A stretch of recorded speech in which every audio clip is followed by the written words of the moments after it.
በጋዝጊብላ ወረዳ የ2018 የመማር ማስተማር ሂደቱ በይፋ ተጀመረ። አስከተማ መስከረም 5 2018 ዓ.ም በዋግኽምራ ብሔረሰብ አስተዳደር በጋዝጊብላ ወረዳ የ2018 የትምህርት ዘመን የመማር ማስተማር ሂደቱ በይፋ ተጀምሯል። በወረዳው የ2018 የመማር ማስተማር ሂደቱ በይፋ የተጀመረ ሲሆን የዞን የወረዳ ከፍተኛ የሥራ ኃላፊዎች፣ ባለሙያዎችና የትምህርት አመራሮች በተገኙበት መርሃ ግብሩን አስጀምረውታል።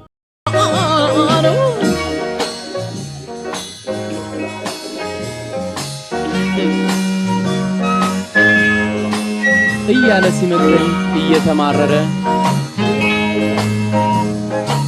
ውሻዬን አቅፌ ይጫወት ነበረ። ቢመክረኝ አልሰማው ብስጭቱ ባሰ፣ ትቶኝ ገባ ከቤት እያለቃቀሰ። ዋው እንዲህ ሲል መከረኝ ግን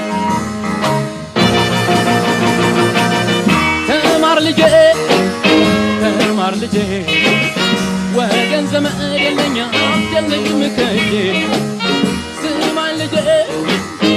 ዛሬ የመማር ማስተማር ስራው የተጀመረው ቀደም ሲል ከመምህራን ወላጆችና በየደረጃው ከሚገኙ የትምህርት ባለድርሻ አካላት በተከናወነ ስራ መሆኑን የገለጹት የጋዝጊብላ ወረዳ ትምህርት ጽሕፈት ቤት ዋና ኃላፊ አቶ አዳነ ሙሉ በወረዳው በ37 አንደኛ ደረጃ ትምህርት ቤቶችና በ2 ሁለተኛ ደረጃ ትምህርት ቤቶች የመማር ማስተማር ሂደቱ በይፋ መጀመሩን ተናግረዋል።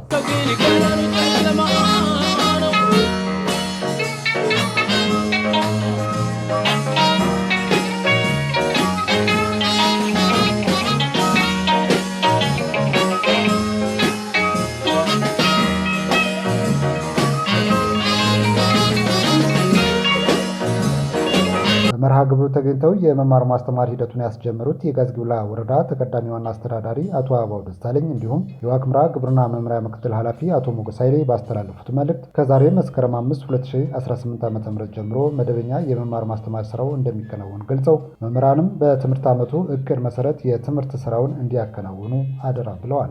በዚህም የተማሪ ውጤት ለማሻሻል በተቀናጀ መንገድ የተጀመሩ ጥረቶችን ለማጠናከር ከወላጅ መምህራን ህብረት ጭምር ጠንካራ ክትትል ማድረግ ተገቢ ነው ብለው እንኳን አደረሳችሁ ብለዋል። ባይገባኝ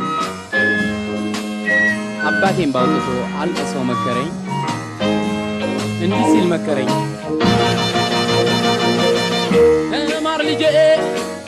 ተማር ልጄ ወገን ዘመድ የለኝ ሀብት የለኝም ከእጄ ስማኝ ልጄ ሌት ፀሐይ ነው ላልተማረ ሰው ግን ቀኑ ጨለማ። ተማር ልጄ ወገን ዘመድ የለኝ ሀብት የለኝም ከእጄ። ሌላው የዞን ትምህርት መምሪያ የስርዓተ ትምህርት ቡድን መሪ አቶ መሐመድ ጀማል እንዳሉት እንደ ዞን በሁሉም አካባቢዎች የመማር ማስተማር ሂደቱ በይፋ መጀመሩን ተናግረው በፕሮግራሙ መሰረት ተማሪው ከመጀመሪያ ቀን ጀምሮ መማር መቻል እንዳለበትና የትምህርት ሂደቱንም ለማሳካት ከመምህራን ብዙ እንደሚጠበቅ ገልጸዋል። እያለ ሲመክረኝ እየተማረረ ውሻዬን አቅፌ ይጫወት ነበረ። ቢመክረኝ አልሰማው ብስጭቱ ባሰ፣ ትቶኝ ገባ ከቤት እያለቃቀሰ። ዋው እንዲህ ሲል መከረኝ ግን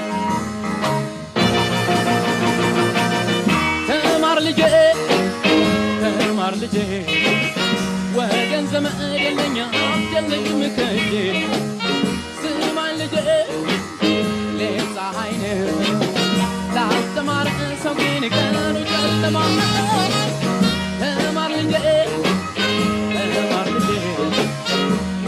ዘመድ